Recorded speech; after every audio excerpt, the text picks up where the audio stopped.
Hello, this is Run the Numbers. My name is Jason. We're doing a video today that's part of our warm-up series. So you're with me as we're on the go, walking through the beautiful streets of Los Angeles, California. And we're putting this video out as part of our 100 videos challenge. We're doing 100 videos in 100 days, putting out a whole lot of content that hopefully is helping you out, thinking about through some of the topics that I bring up that maybe can improve your personal finance situation, help you on your personal finance journey. So with that said, let's jump right into maybe something of a short and sweet video today, because it's something of a follow-up. It's something of a commentary on my most recent video, which is about diversification, and if you're overestimating your level, your amount of diversification. So I'll put the link to that video in the description. Please go check that one out. Maybe check it out after you... Actually, you know what? Check that out. Hit the pause button. Go check that out. Then come back to this video here, because today we're going to talk through a little bit as to some things that I've already got some reaction, some feedback about.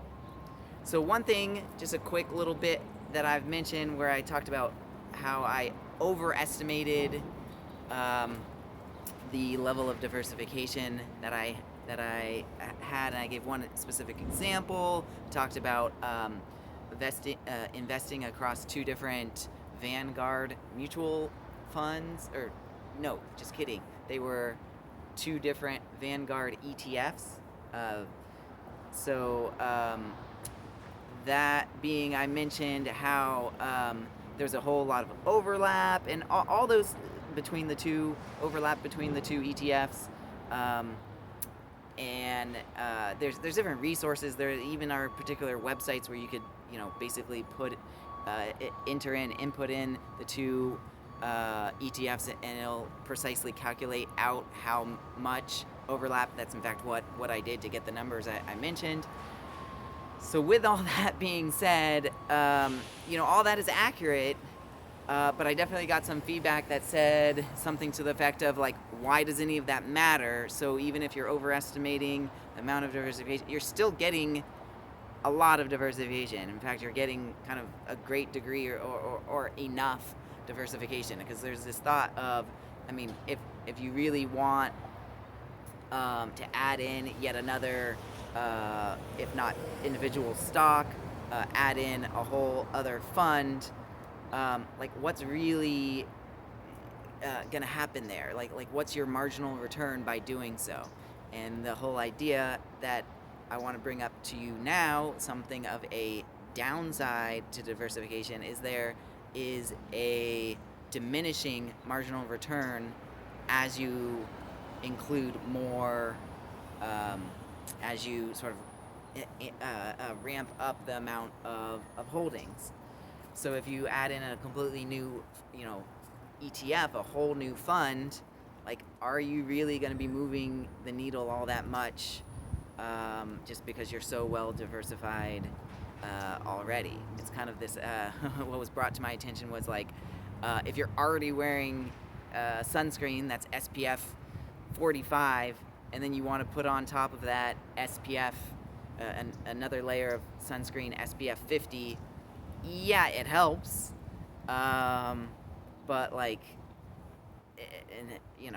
I'm not going to debate kind of the health benefits of sunscreen here. That's not the idea. But this is just to show, like, are you really actually gaining all that much? So that was definitely brought to my attention. I think it's a fair point. So that's why I'm bringing it here with you now. There is the other element that as you, add in yet another, say, fund in this example, or if you want to take this more broadly of any ways to do diversification. So if you just have your own individual, basket of your own favorite, say, stocks, individual stocks, equities, as you add in another, kind of what happens there. So yeah, you do have to factor in that, like I did with adding in another Vanguard ETF, you have to add in something that could have its own expense ratio. It has its own cost. So adding in yet another uh, holding, another asset, another stock, whatever it may be, you got to understand if there could be potential uh, financial costs, not to mention just kind of the logistical cost and the headache of organizing it all this. Of course, there's tools, all that. But this is just to say, it's not it's a non-zero cost. Let's put it that way. It's a non-zero cost that you got to factor in, where there is a downside to that. If you're striving for diversification, you got to think through that as well. I'll bring up one more part to this, one more potential downside to diversification that, again, this was brought to my attention and I thought was a fair point, so I want to share it with you here, and that is that there's kind of an element of investing where you want to have your own, you could think of it as competitive advantage, your own expertise, kind of what you bring to the table that might disagree from others on Wall Street or other investors, that you think you have something priced differently, or you're understanding potential performance into the future of a stock or of a fund, whatever it is. You have something where you have your level of confidence, because again of your expertise, your background, your competitive advantage.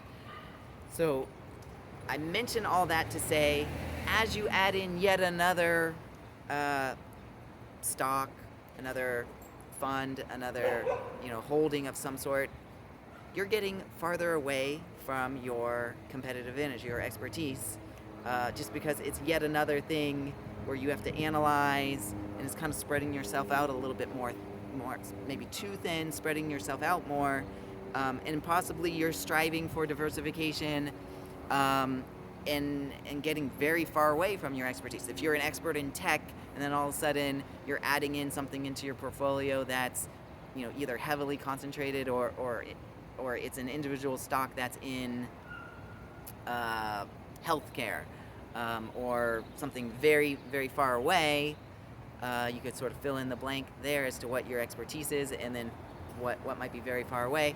As you're doing that, you're getting farther away from your competitive advantage, from your own expertise, and thereby, you could kind of be getting yourself into trouble. And if you're doing that all in the name of diversification, that's kind of something to sort of have a wake-up call right here and now, that there's definitely danger there. There's definitely downside there. So, okay, mentioning the diminishing marginal return of putting in yet another stock or holding or ETF or any of that, the actual expense to it, and lastly, rounding it out, how you're getting farther away from your competitive advantage, your expertise. All those are just 3 quick things that are good to keep into the discussion here as to the downsides of diversification. All right, so I hope you enjoyed this follow-up. Hopefully it made sense if you watched the other video. If you didn't, go watch it now, and then you'll go like, oh, okay, I understand what he was talking about. So yeah, go check out that video. Again, link in the description to that. All right, I'll leave you there now that we talked thoroughly through other sides of diversification. All right, gotta run.